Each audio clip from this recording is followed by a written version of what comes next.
So as I started thinking about these, I remembered the narratives offered by Kawu Baraje, former National Secretary, I believe, of the APC. This is reported in Business Day of the 2nd of August, 2022. Baraje was speaking at the occasion of his 70th birthday. And he said, on record, that in the lead up to the 2015 election, they, as the APC, imported Fulanis from Sierra Leone, from Mali, from Senegal, from Niger, and from Chad. He was very specific. He did not mention any other ethnic nationality. He spoke specifically of the Fulani. He said they imported Fulanis from Sierra Leone, Mali, Senegal, Niger, and Chad. I'm not sure if we had influxes from Equatorial Guinea or if the ones in other parts were equally invited, but it was specific. And in 2015, a rabid Fulani redentist and a Muslim fanatic was elected president of Nigeria. Baraje was very, very clear in also saying that the people they invited, they also harmed. Let me repeat myself. Go to the Business Day newspaper of August 2, 2022. I am quoting Kawu Baraje. He was part of the foundation of the APC. He was the factional chairman of the breakaway PDP that was part of the foundation of the APC. There are recorded confessions on TikTok, on YouTube, almost every social media platform. You'll find Fulani people telling you. There's one particular one I watched myself where the guy was like, look, AK-47, that they don't use it to shepherd their cows, that these were given to them. He was specific in saying that. He's on record. A friend shared a story with me, and I think he also posted these on social media. Is she rather, a farmer. And she recounted how she was farming somewhere in Oyo State, somewhere around Afijio. I went to school in Fiditi, which incidentally is my mother's village, for those idiots who are saying my mother is Igbo or this. Anyways, in Afijio, if you know Fiditi and his axis, you know that that is on the road to Oyo after this, between Oyo and Ibadan. So that's deep in the heartlands of Yoruba land. And this woman says that immediately after the harvest season, the Fulanis would come. These are Fulanis who have lived in the community for decades. They will come, graze their cattle. In grazing their cattle, the droppings from the cattle would help to fertilize the field. The hooves will break the soil, and it was a mutually beneficial relationship. And these Fulanis would help, and they would give them fura and wara, and people had a mutually beneficial relationship. And when the cows grazed on people's farm, there was also a key, easy way of fixing the problems. They would pay reparations. They had peaceful coexistence. And then this woman told me that after a point, the Fulani, the leader of the local Fulani who would graze on her fields, came to her to say, look, I'm leaving. There are some new Fulanis in the environment. I cannot coexist with them. And the man left with his family, somebody who had lived in the neighborhood well in excess of 20, 30 years. He left with his family. And not long after, there was this new influx of Fulani people who wouldn't even hear any language and were never ready to discuss peace. Every little infraction turned into fights. And these ones were acting more like conquerors than neighbors. She abandoned her farm. This story is over 10 years old. I used to farm, and I had farms in Ijebubo. For those of you who are familiar with Ijebubo, I had farms in Telubomi and Abude, just behind Akoje Farm Settlement. I had cocoa farms running into tens of acres. I was forced to abandon my farm over 10 years ago because of Fulani activities in the neighborhood. Over 10 years ago. The fact is that this has been an insidious conquest. It has happened with the complicity of the state. And because of the complicity of the state, a lot of us have been slow to admit to the fact that Nigeria is in the grip of an insurgency, ably supported by our government and the rulers of Nigeria. General Olawumi was on national TV, on channels, and he said on the record that since 2016, a list of sponsors of terrorism in Nigeria had been given to Buhari as the president. He said in that interview that the sponsors of terrorism included governors, persons in the cabinet of the president. Nothing ever happened to them. The UAE caught sponsors, financiers of terrorism in Nigeria, and they sent them to prison in the UAE. And then they sent a corresponding list of sponsors who are in Nigeria to the Nigerian government, over 300. Nothing ever happened to them. But the same government is always quick to jail 17-year-olds on trumped-up charges. The same government, the same system is always available to persecute those who might make the error of asking to be citizens. My friend, Dr. Calvin Stanley, told me that almost on a daily basis, somebody is killed on the plateau. That 164 settlements on the plateau have been taken as conquered territory, resettled by Fulani marauders after the indigenous people have been driven off the land. A person told me how she gave up a mining license, or at least her interest in the mining license, when she found out that for her to be able to work the concession she was given, she would have had to be in bed with terrorists who are usually employed in the mining industry to drive out the indigenous people from the land holding the resources. And we still begin to ask, where are the cows? Dr. Calvin told me that there is a base for Fulani terrorists in the tri-state area, Benue, I think this is between Benue, Nasarawa, and Plateau, somewhere around that place, that there is a base. And he said it on national TV as well, by the way, that this base is known to all of our security agencies, that helicopters land there to drop off ammunition and material, that the security forces are aware and they've done nothing about it. He is on record. He is on record, on public record, and we are still asking, where are the cows?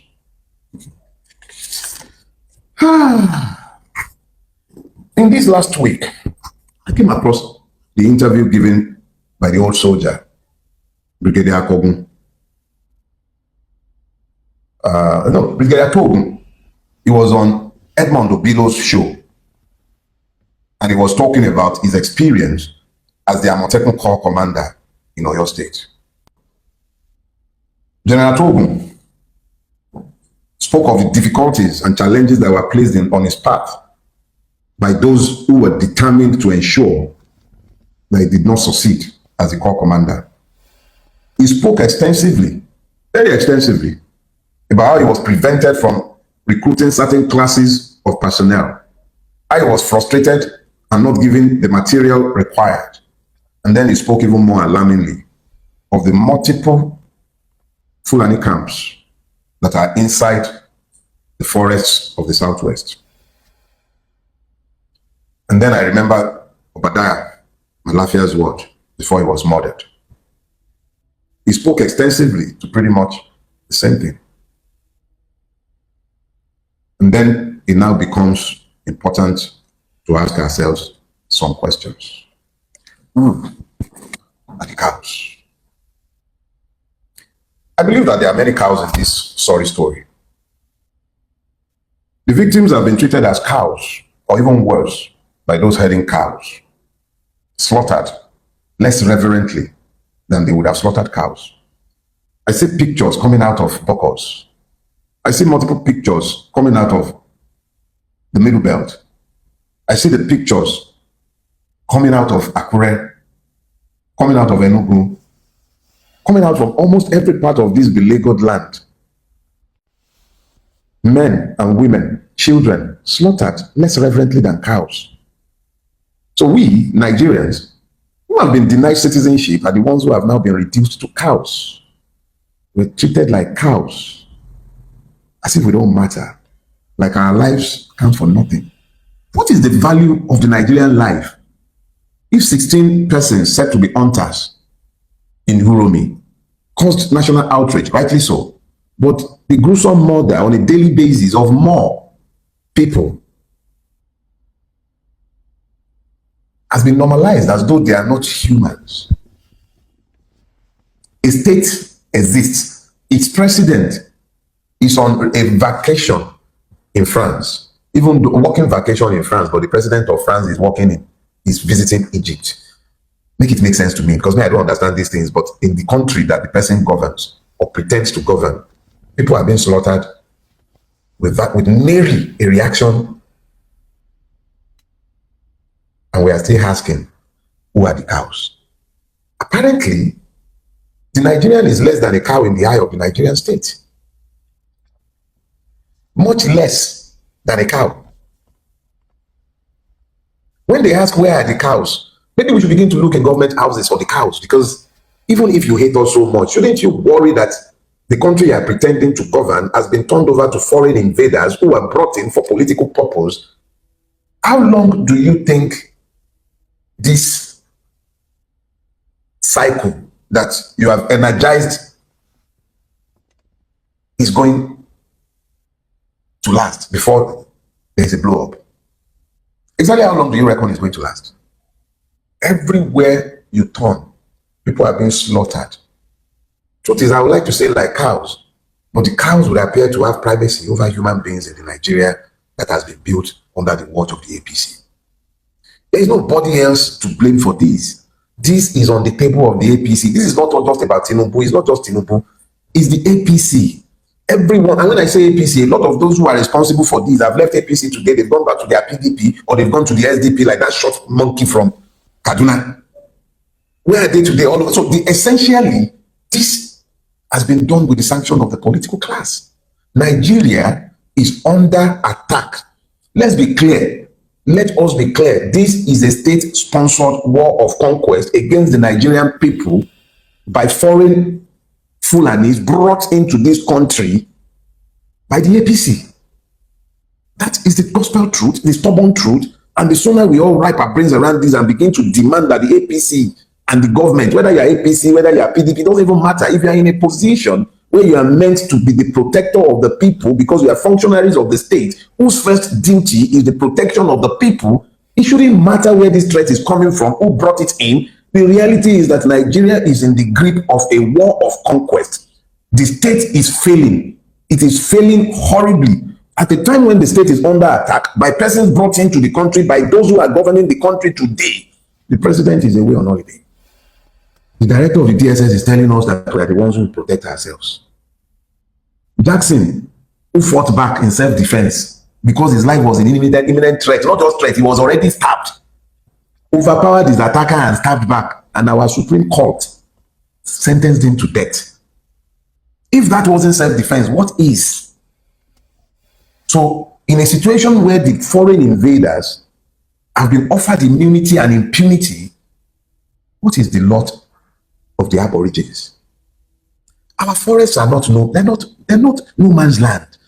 Those are sacred forests. They belong to some people. They are lands belonging to people.